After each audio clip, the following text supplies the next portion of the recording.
Y bien, vamos a ir a nuestra Biblia en el libro de Efesios, continuando con nuestro estudio verso a verso en el libro de Efesios capítulo 4. El día de hoy vamos a leer versículos 7 al 16 para tener un mejor contexto para el mensaje del día de hoy. Efesios 4, comenzando con el 7 y llegando al 16, voy a leerlo para ustedes. Dice: pero a cada uno de nosotros fue dada la gracia conforme a la medida del don de Cristo. Por lo cual dice: subiendo a lo alto, llevó cautiva la cautividad y dio dones a los hombres. Y eso de que subió, ¿qué es? Sino que también había descendido primero a las partes más bajas de la tierra. El que descendió es el mismo que también subió por encima de todos los cielos para llenarlo todo.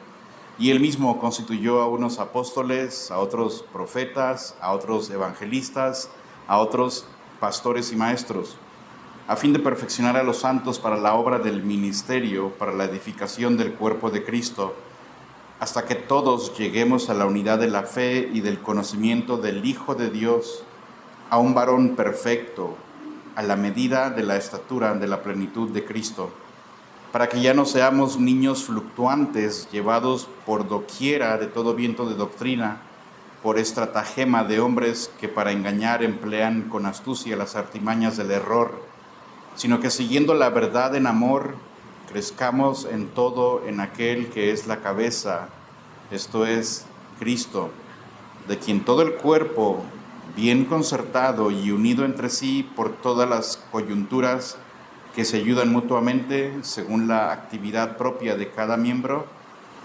recibe su crecimiento para ir edificándose en amor. Oramos. Padre, gracias te damos en esta mañana, tarde, por tu palabra. Pido que sea tu Espíritu Santo usándola para exaltar y glorificar a Cristo, para desafiarnos a nosotros, para motivarnos, para empujarnos, para hacernos sentir mal en aquello en lo que estamos haciendo mal, pero que tu Espíritu Santo produzca convicción, incomodidad, que nos lleve a Cristo, que nos lleve al arrepentimiento, a entregar nuestra vida a ti cada día.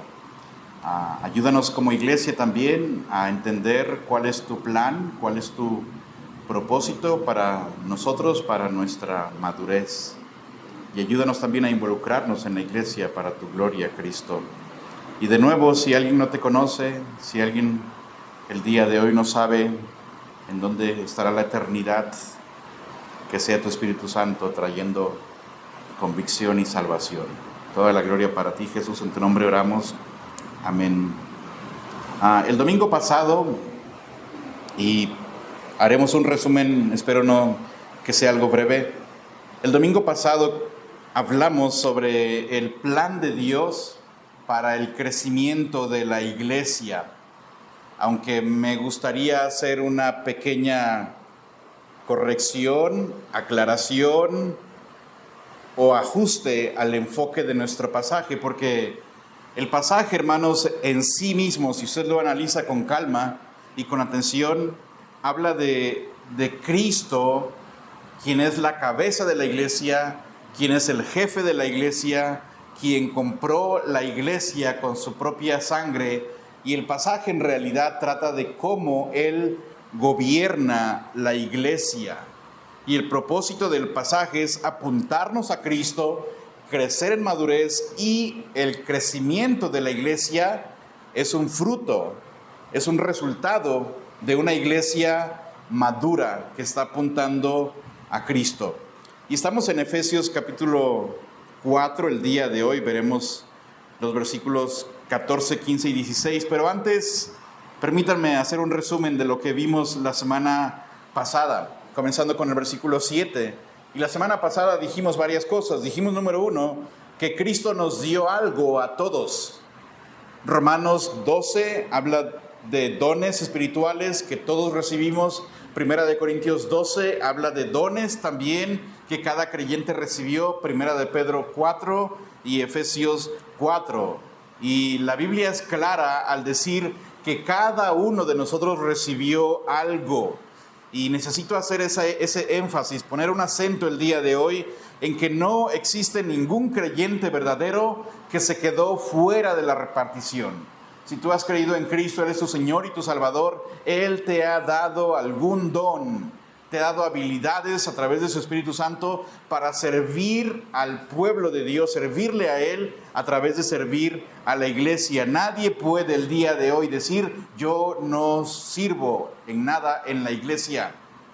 Necesitamos pedir a Dios dirección, que nos ayude a entender, a asimilar cuál es la función por la cual Él nos ha puesto en la iglesia. Es como un cuerpo la iglesia. Cada parte tiene una función. No puedes encontrar un órgano en el cuerpo humano que digas, este no sirve para nada, ese sale sobrando. Y como nos dio Dios a todos, nos repartió por gracia. Esa misma gracia que un día nos salvó, esa misma gracia que nos vio en pecado y nos llevó a Cristo y nos dio vida nueva, nos dio la salvación gratuita, es la misma gracia con la que Dios te dio a ti y a mí dones para servirle a Él. Nadie se ganó los dones, nadie los construyó, nadie los escogió, los recibimos por gracia. Pero también los recibimos no solamente por gracia, pero por la soberanía de Dios. La Biblia dice en Romanos que el Espíritu repartió a cada uno como Él quiso, no como tú y yo escogimos. Él repartió como Él quiso hacerlo. Nadie puede decir el día de hoy, bueno, es que yo quería esto, o por qué esta persona hace esto diferente y a mí no se me fue dado lo mismo. Bueno, Dios fue quien repartió en su soberanía como Él quiso. Puso a algunos a predicar, puso a algunos a trabajar en servir, puso a otros en trabajar fuertemente con oración, con mostrar misericordia, etc. Él repartió como Él quiso. Pero también hay una parte importante, eso es lo que vimos primero, pero después en el versículo 8, 9 y 10 llegamos a una parte un poquito interesante que si no ponemos atención nos la perdemos, no es tan sencillo de capturar a simple vista, y es el hecho de que Cristo, hermanos, repartió dones porque Él quiso, sí. Él repartió dones porque es rico y generoso sin medida, sí. Pero reparte mayormente porque Él se ha ganado el derecho a repartir. Él no reparte como un rey inmensamente rico que da limosna a sus hijos, a su pueblo. Él reparte porque Él se ha ganado el derecho a repartir. ¿Y dónde está eso en nuestro pasaje? El versículo 8, por lo cual dice, subiendo a lo alto, llevó cautiva la cautividad y dio dones a los hombres. Y Pablo está citando los salmos. Y ese pasaje a simple vista, ¿qué función tiene aquí? ¿Qué quiere decir Pablo? ¿Por qué mete este pasaje? Que subiendo a lo alto llevó cautiva la cautividad y dio dones a los hombres. Bueno, Pablo nos lleva a los salmos y los salmos nos enseñan un cuadro en el que los reyes en la antigüedad, cuando ganaban una guerra o una batalla, hacían un gran desfile. ¿Recuerdan que hablamos de eso? David va y derrota a los jebuseos o algún otro ejército. ¿Cómo demuestran que ganaron? Bueno, hacen un desfile. En la primera parte del desfile están los soldados cautivos, los derrotados, los reyes a veces los llevan encadenados y presos para decirle a todo el mundo, mira nuestros enemigos y ahora mira los dominados. Pero después estaban los cautivos recuperados, los soldados propios, los que eran del rey, los que eran del reino. El enemigo los había capturado, el rey los recupera y ahora dejan de ser cautivos del enemigo y ahora son cautivos del rey. Por eso la Biblia dice que llevó cautiva la cautividad. Tú y yo éramos cautivos del pecado, le pertenecíamos al pecado por nuestra propia desobediencia, estábamos cautivos, presos y Cristo nos rescató y ahora somos esclavos de Él, ahora somos cautivos de Él, pero por amor. Dejamos de pertenecerle al enemigo y ahora le pertenecemos a Dios. Y en el desfile iban los cautivos recuperados, pero después llegaba una parte interesante que se exhibía también el botín. Iban carretas, iban caballos, mostrando todas las riquezas ganadas en la batalla. Incluía animales, incluía sí personas, incluía oro, piedras preciosas, toda clase de bienes, de armas. Y el desfile se hacía de subida, subiendo una colina, en el caso de David, Jerusalén, que está en la parte de arriba, para que toda la gente alrededor viera, ahí va el rey con el botín que recuperó, ahí va el vencedor, ahí va el rey que conquistó. Y después llegaba una parte importante en la que el rey agarraba el botín y repartía de acuerdo a las riquezas que había ganado. Y repartía a sus guerreros, repartía aún al pueblo. Y lo que dice Pablo aquí entonces es que Cristo es ese rey, quien reparte no solamente porque es generoso, reparte porque Él fue a la guerra, reparte porque Él fue y enfrentó al enemigo cara a cara y lo derrotó de manera apabullante, reparte porque ahora regresó, trae el botín, recupera cautivos y ahora en su victoria, en su gloria, en su majestad, en su poderío y entronización, entonces Él reparte con generosidad y tiene el derecho completo y la autoridad completa de repartir como Él quiere. Ese es Cristo, el vencedor absoluto. Y Pablo dice, el que subió, pero acuérdate que primero bajó. Acuérdate que primero se encarnó, recordar que vino y nació y fue acostado en un pesebre, que no tenía lugar donde reposar la cabeza, que se puso el traje de siervo, que se ciñó la toalla y sirve a los demás. Y Él dijo, yo estoy aquí entre ustedes como el que sirve. El mismo que subió glorioso en majestad, con riquezas, primero bajó y se humilló a sí mismo, haciéndose obediente hasta la muerte y muerte de cruz. Y entregó su vida para ser menospreciado, para ser humillado, crucificado, y resucitó con poder de entre los muertos y regresó a los cielos. En su ascensión, Él demuestra que Él ha vencido sobre todo, que no hay rival pendiente que derrotar. Entonces, lo que recibimos tú y yo, hermanos, es el fruto de la victoria de Cristo. ¿Tienes la habilidad para compartir el Evangelio?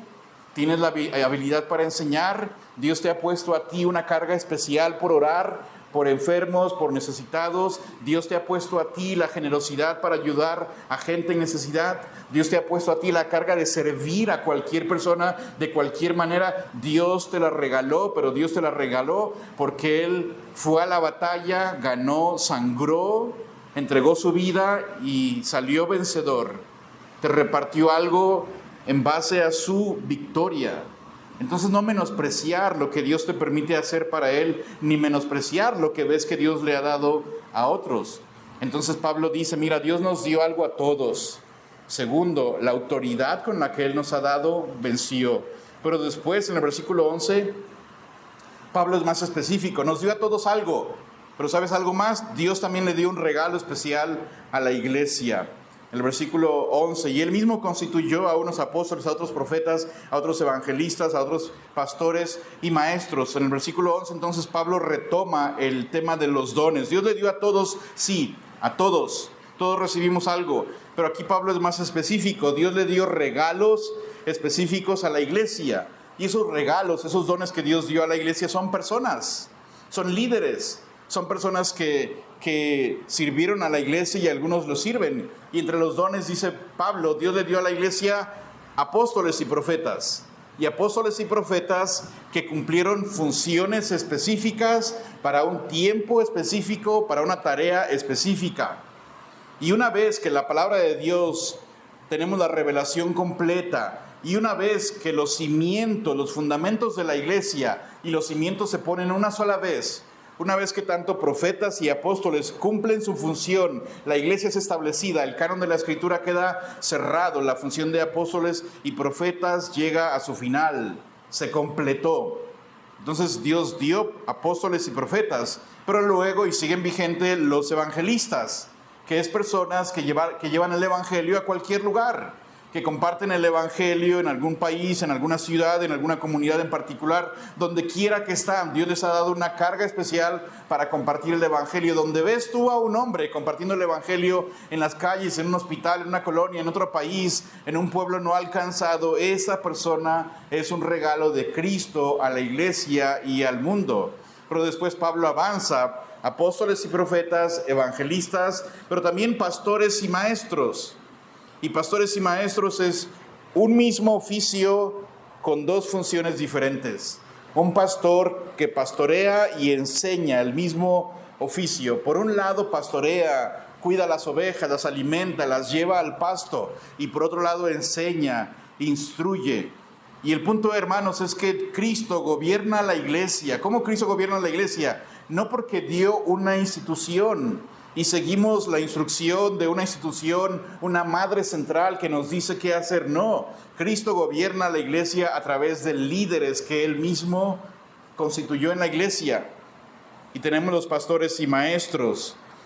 Pero después Pablo nos dice, ok, ¿y para qué Dios nos dio pastores y maestros? nos da el propósito. Y la Biblia dice en el versículo 17, a fin de, dio pastores y maestros, ¿para qué? A fin de perfeccionar a los santos para la obra del ministerio, para la edificación del cuerpo de Cristo. ¿Por qué dio Dios pastores y maestros, líderes? Para perfeccionar a los santos. Perfeccionar a los santos no significa que ya no vamos a volver a pecar, pero perfeccionar tiene la idea de prepararnos para hacer lo que Dios nos ha llamado a hacer. Ese es el punto. Un cristiano que está siendo perfeccionado es un cristiano que está cumpliendo lo que Dios le ha dado para hacer. Y Pablo dice, Dios dio pastores y maestros para perfeccionar a los santos. Y aquí hay una parte importante que quiero destacar nuevamente. La función principal del pastor, y es un poco delicado porque yo soy el pastor en esta iglesia, pero es lo que está en la Escritura. De esta iglesia, de cualquier iglesia, en cualquier lugar del mundo, la función principal del pastor es equipar, instruir a los santos para que ellos puedan, de acuerdo a ese versículo, hacer la obra del ministerio. Si ve conmigo el versículo 17, Dios dio pastores y maestros a fin de perfeccionar a los santos para la obra del ministerio, para la edificación del cuerpo de Cristo. Hermanos, la obra aquí no se trata de mí, no se trata de lo que yo como pastor puedo hacer. La obra se trata de Cristo, su palabra que nos instruye y su palabra que nos capacita para que después todos nosotros como hermanitos salgamos y hagamos la obra del ministerio como iglesia. El trabajo de un pastor en cualquier iglesia es equipar a la gente, instruir a la gente, abrir la Escritura y enseñar, retar, desafiar con la Escritura. Y el papel de la iglesia completa es que la iglesia salga y haga la obra del ministerio. Y quiero decirles con mucha prudencia, yo no estoy aquí, hermanos, en esta iglesia para hacerlo todo. Yo no estoy aquí, yo no quiero hacerlo todo. Y yo no puedo hacerlo todo y yo no haré todo. Ese no es el diseño de Dios para ninguna iglesia. El diseño de Dios es que toda la iglesia hagamos la obra del ministerio. No es contemplar al pastor y él es capaz y él puede y él es una figura importante. Aquí el importante es Cristo. Y nosotros estamos aquí para recibir su palabra y servirle a él. Pero de nuevo destacar, hermanos, y lo digo con prudencia, todos estamos aquí para trabajar. Nadie debe de pensar, ¿quién es el encargado de visitar enfermos? ¿El pastor? Sí, usted también. ¿Quién es encargado de animar al que está triste, desanimado, quebrantado? El pastor sí, va y busca la oveja, la quebrada, le sana. Pero no es un trabajo exclusivo para un pastor. La iglesia es equipada para servir. Dios le ha dado a usted también la capacidad, la habilidad para contribuir en la obra del ministerio. Entonces, que todos seamos capacitados y el cuerpo de Cristo crezca. Y al final, la semana pasada hablamos de la meta, perfeccionar a los santos para la obra del ministerio. ¿Y cuál es la meta? La meta es crecer hasta Cristo. Cristo reparte entonces algo a todos. Él tiene el poder para repartir. Además ha puesto líderes que enseñen y luego todos nos ponemos a trabajar. ¿Y la meta de la iglesia cuál es? ¿Llegar a 200? No. ¿Cuál es la meta de la iglesia? ¿Ser buenas personas? Tampoco. ¿Cuál es la meta de esta iglesia? ¿Ser la iglesia más reconocida en Guadalajara? No lo es. La meta es Cristo. La meta es que toda la familia, todo el cuerpo, todos juntos, dice el versículo 13, lleguemos a la unidad de la fe, hasta que todos, y quiero destacar nuevamente, hasta que todos, el tema de Pablo aquí es unidad, un cuerpo, una familia, no está hablando de ti de manera individual, que todos como iglesia lleguemos a la unidad de la fe, que todos en la iglesia sepamos lo que creemos y por qué lo creemos. Estemos unidos en una fe, pero también en la fe y el conocimiento del Hijo de Dios. El propósito de la iglesia, la meta es apuntar a Cristo, conocerle a Él, no ajustarnos a la filosofía y preferencia de Torre Fuerte o del hermano Alejandro, no. Es crecer en la unidad de la fe y del conocimiento del Hijo de Dios, de Cristo. Él es el inicio, Él es el camino, Él es el final, Él lo es todo. Que toda la iglesia, como un varón perfecto, apunte a Cristo. Si es verdad, seguiremos pecando, pero entre más miramos a Cristo, más maduramos, más nos amamos, más nos soportamos, más nos apoyamos. La meta entonces es Cristo, y dice Pablo que crezcamos a la medida de la estatura de Cristo. Él es el estándar, Él es el parámetro a seguir, Él es la medida, allí está Él. No sé si le pasó alguna vez conocer a una persona alta y alguien decía, yo quiero crecer como mi primo que mide 2 metros. Bueno, la meta de la iglesia es mirar a Cristo y mirar a su estatura, mirar a su perfección, mirar a su gloria y apuntar, yo quiero ser como Él. La iglesia tiene que ser como Él, Él es el estándar. No miramos a uno de los hermanos maduros en la iglesia, y sí hay, pero el estándar no es un hermano, el estándar no es el pastor. El estándar no es un teólogo en algún otro lugar. El estándar tampoco es Carlos Spurgeon. El estándar, la medida es Cristo. Romanos 8 dice que fuimos a los que antes conoció, los predestinó, los llamó, los eligió, y después deja muy en claro para que seamos hechos conforme a la imagen de Dios. La iglesia, hermanos, si puedo resumir esta parte, no existe, y entendamos bien esto, la iglesia no existe para que usted y yo dejemos de ser mentirosos. La iglesia no existe para que seamos íntegros. La iglesia no existe para que dejemos de ser borrachos, adúlteros.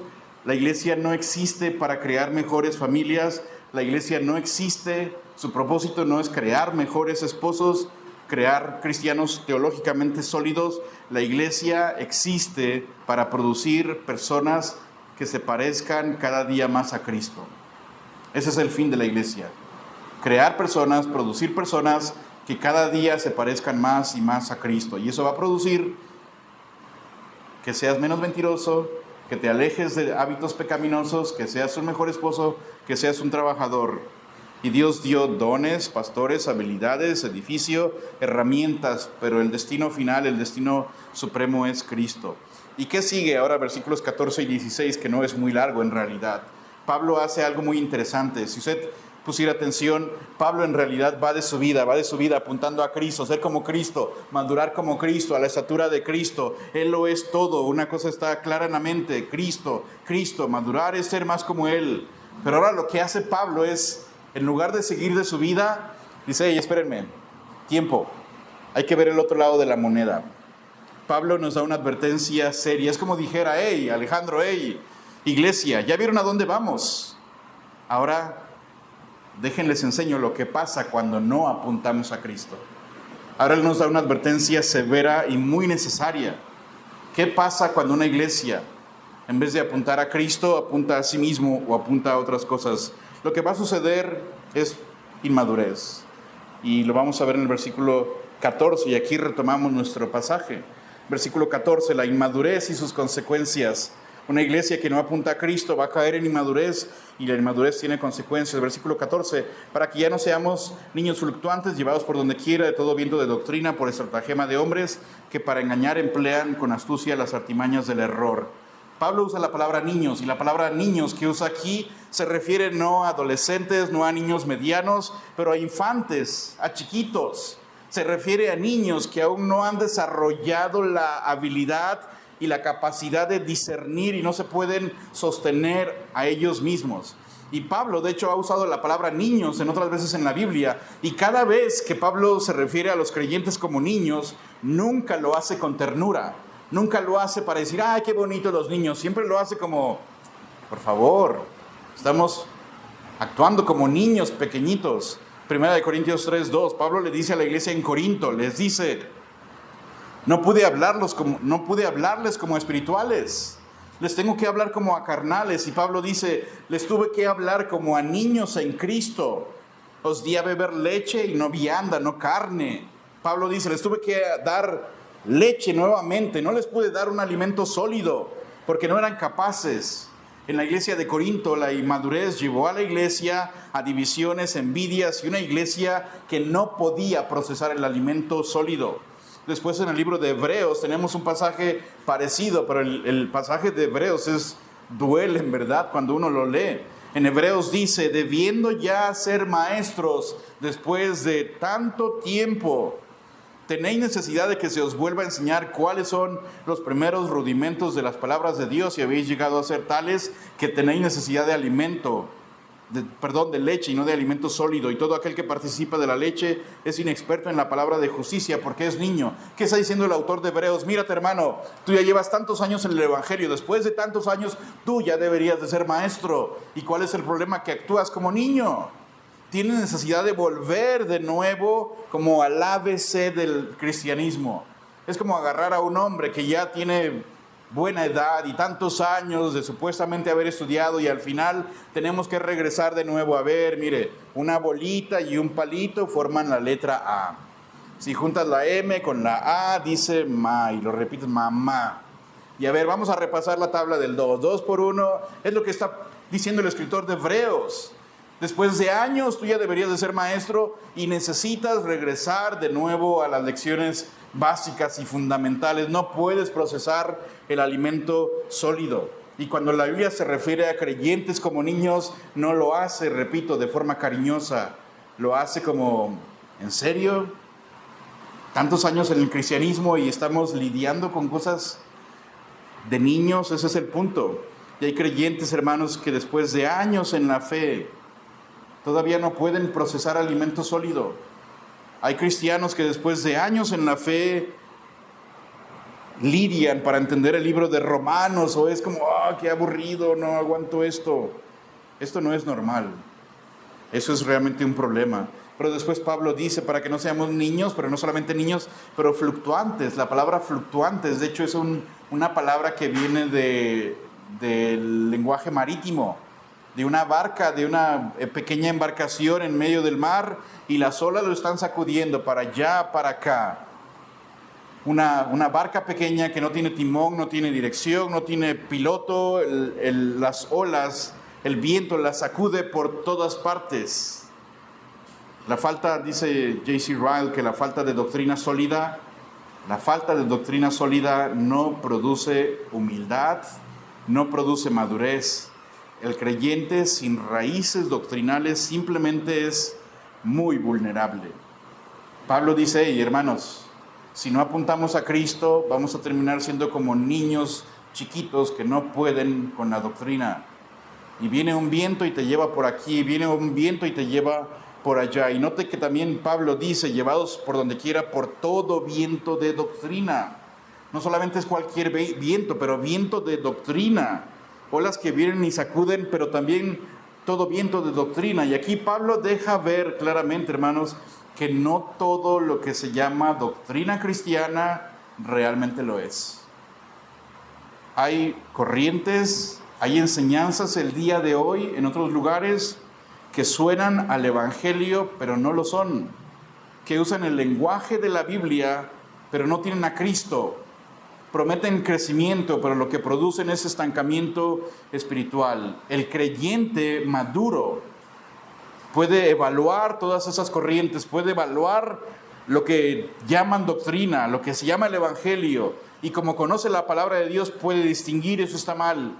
Y aquí está la gravedad y lo serio, la advertencia de este punto, hermanos, es que el creyente inmaduro no tiene con qué evaluar. No tiene con qué medir, no tiene el discernimiento. Por eso es arrastrado por todo viento de doctrinas.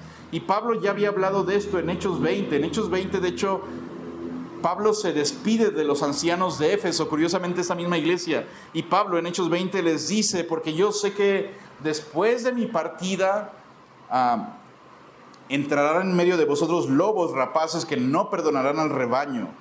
Y de vosotros mismos se levantarán hombres que hablen cosas perversas para arrastrar tras sí a los discípulos. Y Pablo dice, esto es seguro, van a venir hombres que van a engañar, van a venir hombres con otras doctrinas, van a venir hombres que no van a tener misericordia de los rebaños, de gente nueva, de recién convertidos, van a venir con toda clase de maldad. Y por eso Pablo también dice, habla de hombres, ¿dónde estoy? En el versículo 11, por todo viento de doctrina, por estratagema de hombres que para engañar emplean con astucia las artimañas del error. Pablo usa una palabra interesante, estratagema. Estratagema solamente aparece 2 veces en la Biblia y están en Efesios. Aquí y más adelante cuando habla de Satanás y las artimañas que él usa. Es decir, van a venir hombres que tienen planes bien trazados, que tienen intenciones bien claras, propósitos astutos, que no es como que no sepan, sino que intencionalmente en la iglesia van a aparecer personas que van a llevarse a los vulnerables, a los débiles, que tienen métodos ya diseñados para desviar, para confundir y para arrastrar a todos aquellos que no tienen raíces. Y Pablo dice, eso va a pasar en verdad. Vientos van a venir. La pregunta es si esta congregación, si tu familia, la mía, mi persona, tendremos raíces suficientes para no ser arrastrados. Pablo dice, tenemos que apuntar a Cristo. ¿Qué pasa si no apuntas a Cristo? Vamos a ser como niños fluctuantes, llevados para allá, viene otro predicador, aparece uno en internet, aparece uno en TikTok muy popular. El inmaduro no tiene ni idea de qué está hablando, si eso será verdad o no será verdad. Vivimos, hermanos, en un mundo donde los vientos de doctrina soplan fuertemente y desde muchas direcciones. El punto que yo quiero destacar aquí, y de veras les aprecio mucho y confío que Dios nos ayude, el creyente que no conoce su Biblia no puede evaluar lo que escucha. No tiene con qué. Escuchas a un predicador popular de Guatemala y uno en Los Ángeles que está teniendo miles y miles de likes, y uno aquí en la Ciudad de México y uno aquí en Guadalajara mismo. El creyente que no conoce su Biblia no tiene con qué medir, con qué distinguir, ¿eso es correcto o es incorrecto? ¿Eso es verdad o no es verdad? A lo mejor puede sentir que algo está mal, pero no sabe qué. Y no tiene cómo defenderse. Las emociones, es decir, yo siento que esto está mal, eso no es suficiente. Las experiencias personales que tú tengas tampoco son suficientes. Solo la palabra de Dios conocida, entendida y echando raíces en nuestra vida puede sostener a un creyente ante todos los vientos de doctrina y ataques que vengan. Thomas Watson dijo lo siguiente: un cristiano sin doctrina es como un soldado sin armas, presente en el campo de batalla, pero indefenso ante el enemigo. ¿Qué es la exhortación el día de hoy, hermanos? Necesitas conocer la palabra de Dios.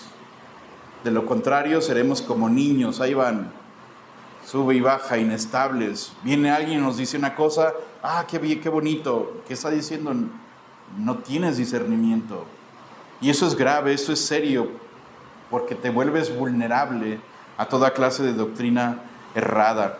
Pero después Pablo nos da esta advertencia, y gracias por ello, porque ocupamos que la iglesia esté firme. Pero después Pablo nos habla del camino hacia la madurez. Ok, así se ve la inmadurez, ahora regresa de nuevo, así hay que caminar hacia la madurez en el versículo 15, sino que siguiendo la verdad en amor crezcamos en todo aquel que es la cabeza, esto es Cristo, sino que siguiendo la verdad en amor.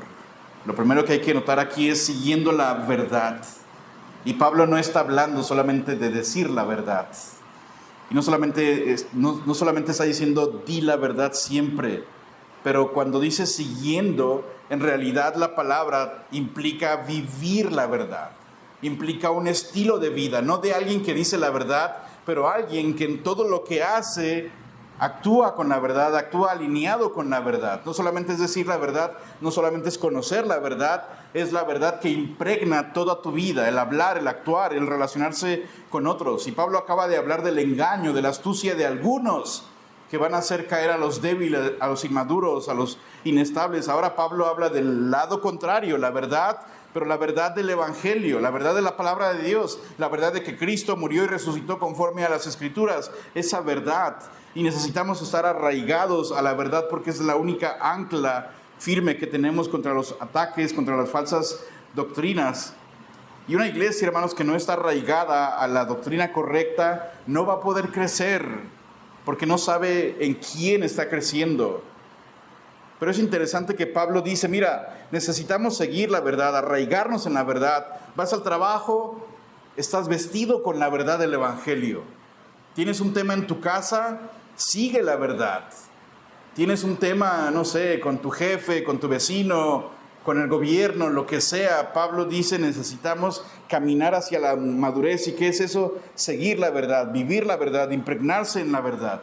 Pero noten también, esto es muy bueno, en el versículo 15, sino que siguiendo la verdad en amor. Y esa parte es importante, siguiendo la verdad en amor. Dice, siguiendo la verdad, pero la verdad en amor. Verdad y amor, hermanos, son inseparables. Verdad y amor tienen que trabajar siempre juntos, porque la verdad, si no tiene amor, produce una religión fría, produce una religión seca, correcta en doctrina, sí, pero dura en cómo trata a los demás. Una iglesia que tiene la verdad, pero no tiene amor, hace que sus miembros sean capaces de ganar un argumento, pero perder a la persona. Es posible que una iglesia tenga la teología correcta y la comunique de un modo que destruye en lugar de edificar. En 1 Corintios 13:2, Pablo lo dijo de esta manera: y si tuviese profecía y entendiese todos los misterios y toda ciencia, y no tengo amor, ¿qué dice después? Nada soy. Es decir, si tenemos mucho cerebro, la verdad, la teología, muchas letras, mucho intelecto, Pablo dice, seguimos la verdad, pero en amor. Porque si hacemos al amor a un lado, la verdad sin amor no lleva el cuerpo hacia Cristo. La verdad sin amor endurece el cuerpo. Pero está la contraparte. ¿Qué hay si tenemos solamente amor y no tenemos la verdad? Una iglesia que solamente se mueve por puro amor, lo que va a crear es un emocionalismo blando, vacío, hueco. Una clase de iglesia que evita la confrontación, que nunca corrige, que confunde la verdad con tolerancia. Es posible también, hermanos, tener una iglesia con un ambiente muy cálido, muy afectuoso, nos abrazamos, nos saludamos, que Dios te bendiga, nos amamos mucho. Sí se puede tener eso, pero nadie crece porque nadie dice la verdad. Proverbios 27:6 dice que fieles son las heridas del que ama. El amor genuino confronta, y esa confrontación duele, porque se dice lo que se necesita decir, no lo que el otro quiere escuchar. Entonces Pablo pone una combinación inseparable aquí. Lo que produce crecimiento real, hermanos, es una iglesia en donde la verdad se dice y se dice con amor, donde la doctrina se enseña y se tiene cuidado real por las personas, donde la corrección ocurre, sí, pero ocurre en una relación en la que realmente tengo afecto por mis hermanos. Spurgeon decía de una manera interesante, la verdad sin amor es como una bala sin pólvora. La verdad sin amor es como una bala sin pólvora, no llega a ningún lado. Pero también decía, el amor sin verdad es como pólvora, sin bala, mucho ruido, pero ningún efecto. Cuando tienes verdad y amor, ambos explotan, transforman, llevan a la iglesia hacia la madurez. Y Pablo dice, sino que siguiendo la verdad en amor, crezcamos en todo, en aquel que es la cabeza, esto es Cristo. La verdad, el amor, los dones, pastores, maestros, evangelistas, tienen un destino, Cristo. Y Pablo regresa aquí de nuevo, ya había dicho antes él, que la meta era Cristo, y aquí regresa de nuevo, siguiendo la verdad en amor, crezcamos en todo, en aquel que es la cabeza, esto es Cristo. Crezcamos, es comunitario, la iglesia completa. Aquí el enfoque no es tu crecimiento solo, pero el de todos. Pero también dice Pablo que crezcamos en todo, porque no hay una área en tu vida en la que no ocupes a Cristo. No hay una área en tu vida en la que tú digas, yo estoy tranquilo con esto. No es crecer espiritualmente el domingo y ya mañana o regresando a casa regresas a tu vida normal y dejas el cristianismo a un lado. Es crecer en todo, crecer en el hogar, crecer en el trabajo, crecer en las relaciones, en carácter, en pensamiento, en cómo tratas a los demás. Necesitamos crecer en todo, en aquel que es la cabeza, y esto es Cristo. Crecer hacia dónde. No sé si le ha tocado esto, pero gente ora diciendo, ayúdenme a orar por mi crecimiento espiritual. ¿Qué es eso? ¿Qué estamos diciendo? Crecer espiritualmente. ¿A qué te refieres?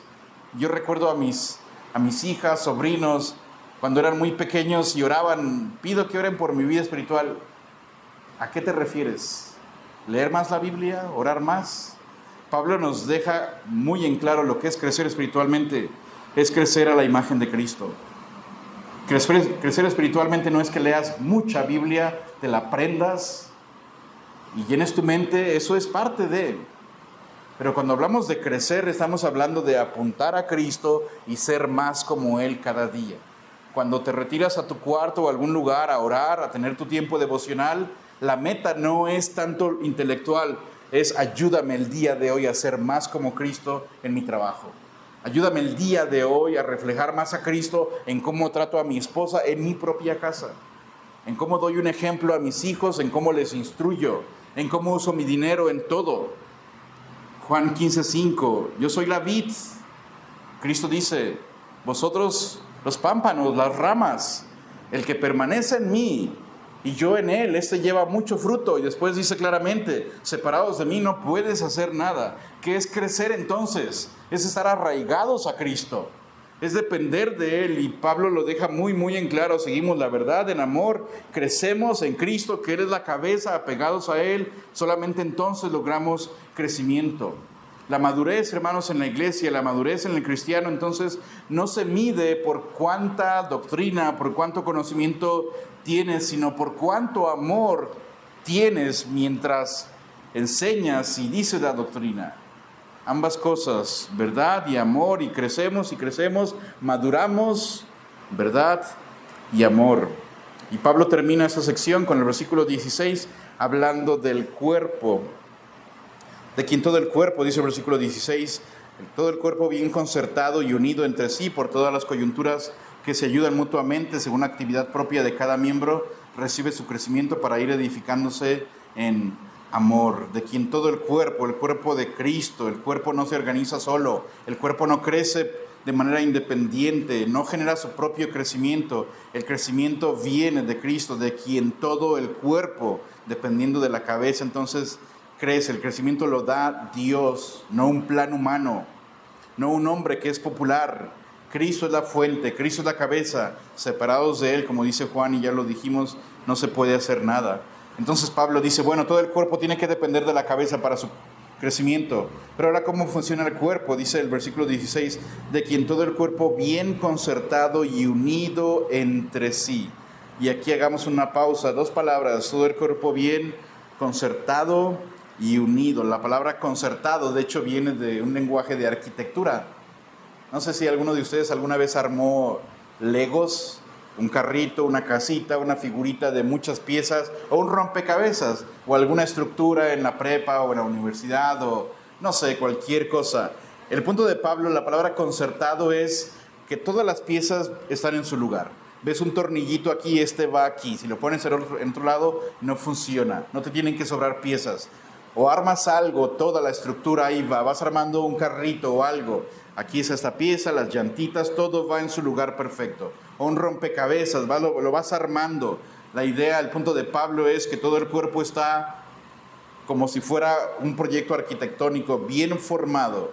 Aquí va el hermano Rubén, acá Cecia en esta otra función, acá el hermano Emanuel cumpliendo esta otra función, acá el pastor, acá su hija, y cada uno en su lugar, pero en una sola estructura, en un solo edificio, una sola familia. Pero después dice unido, porque no sé si le pasó alguna vez un rompecabezas y llegó alguien y movió, te destruyó todo. Algunas personas optan, pues hay que echarle pegamento, ya quedó unido, quedó cada pieza en su lugar, pero ya quedó unido. Ese es el punto de Pablo, que todo el cuerpo bien concertado y bien unido, creciendo a la imagen de Cristo.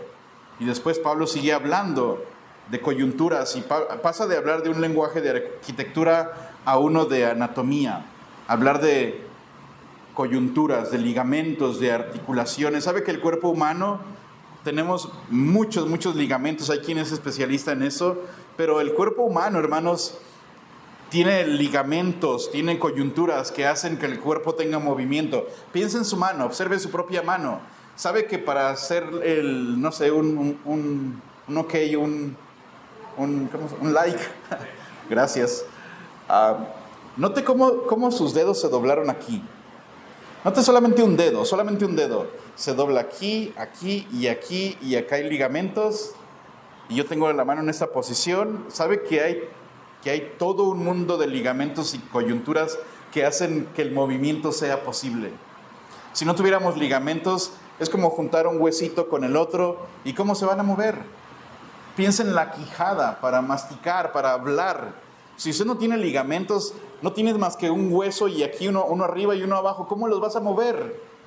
Hay ligamentos que producen todo el movimiento, que mantienen todo unido. De lo contrario, pues los huesos se separan y ya. De lo contrario, los músculos no son más que carne y ya.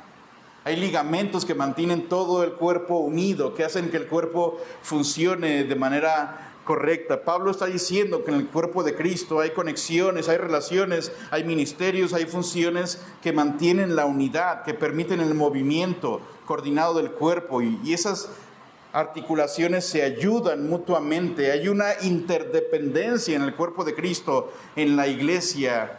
Ninguna parte sostiene todo. Nos necesitamos todos los unos a los otros, hermanos. Su función en la iglesia es importante, es crucial. Dios le ha puesto para mantener la iglesia unida y en movimiento y funcionando como el Señor quiere que funcione. El cuerpo, si una articulación se rebelara y dijera, yo no me voy a mover, obviamente eso es absurdo, eso no va a pasar, aunque sí suele suceder. Algunos músculos, articulaciones se atrofian y causan mal a todo el cuerpo. En la iglesia, hermanos, hay articulaciones. Dios ha puesto en la iglesia miembros para promover la unidad, mantener unido en lugar de causar división. Ese es el punto de Pablo. Y dice Pablo, de quien todo el cuerpo bien concertado, unido entre sí por todas las coyunturas que se ayudan mutuamente según la actividad propia de cada miembro, recibe su crecimiento para ir edificándose en amor. Y Pablo termina con lo que empezó en el versículo 7. Se ayudan mutuamente según la actividad propia de cada miembro. Recuerda, Dios le dio algo a cada uno. Y cierra, recuerda de nuevo, Dios te dio una función en la iglesia.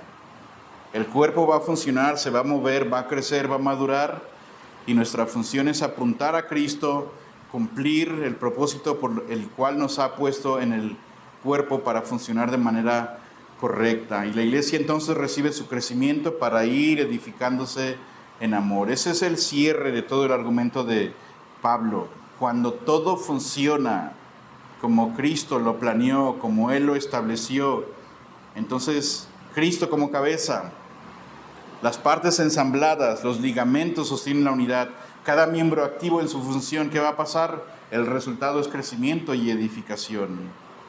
Pero en amor, no agregar amor como a lo que hacemos, pero el amor tiene que ser el ambiente, la atmósfera, lo que se vive, por lo que hacemos todo lo que hacemos en la iglesia. Sin el amor, todo lo que hacemos se vuelve mecánico, frío, rutinario. Un cuerpo puede tener toda la estructura correcta, la doctrina correcta, ministerios funcionando. Si no hay amor, Pablo ya dijo en 1 Corintios 13 lo que pasa. El amor es lo que hace que la iglesia sea una familia y no una institución. Sea que hay un nombre, Torre Fuerte, pero es una familia y el amor solamente puede hacer eso.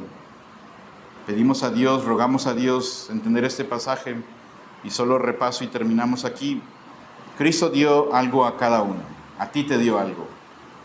Cristo venció y tiene la autoridad para repartir. Lo que dio Dios a la iglesia fueron personas con la meta de crecer hasta Cristo. Y la inmadurez deja ver el error, entonces el camino es la verdad dicha en amor. Y el resultado de todo eso es que la iglesia va a crecer, va a madurar. Y llevamos semanas, meses ya de hecho, con Efesios 1 al 3, mucha doctrina. Y ahora, ¿cómo se ve eso en la práctica? Y Pablo termina esto, y note usted lo que hace él. Cómo la iglesia madura y crece. No nos da una lista de requisitos. Hace esto, no.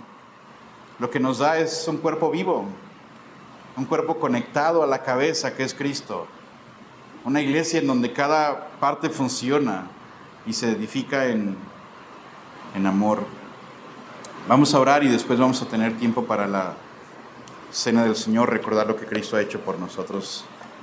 Oramos. Padre, gracias por tu palabra. Pido que nos ayudes porque constantemente somos negligentes hacia la doctrina, hacia el alimento sólido. Te estamos muy agradecidos por habernos salvado, por habernos dado vida nueva, por tu palabra, pero Dios, ayúdanos a entender el día de hoy esta advertencia fuerte y seria. Sin conocimiento serio de tu palabra, seremos como niños pequeños que ni pueden distinguir, ni pueden discernir. Cualquier cosa nos tumba, nos desanima, nos distrae. Ayúdanos más bien a arraigarnos en la verdad, pero sin soltar el amor, Dios. Que la verdad nos haga actuar con amor para señalar lo que está mal, para buscar la restauración de otros, para buscar el crecimiento de la iglesia, Padre. Perdónanos si hemos sido negligentes hacia tu cuerpo, si hemos tratado de vivir el cristianismo, pero nosotros en modo solitario, como, pues yo estoy bien y ya no ocupo más. Eso es una tentación, Padre, pero ayúdanos a ver el diseño que tú tienes para la iglesia. Y lo más importante, pues apuntar a ti, Jesucristo. Tú eres la meta de todo, que esta iglesia tenga en claro, que todos tengamos en claro. Nuestra meta es ser formados más y más a tu imagen, Jesús. Gracias por todo, te pido eso en nombre de Jesús. Amén.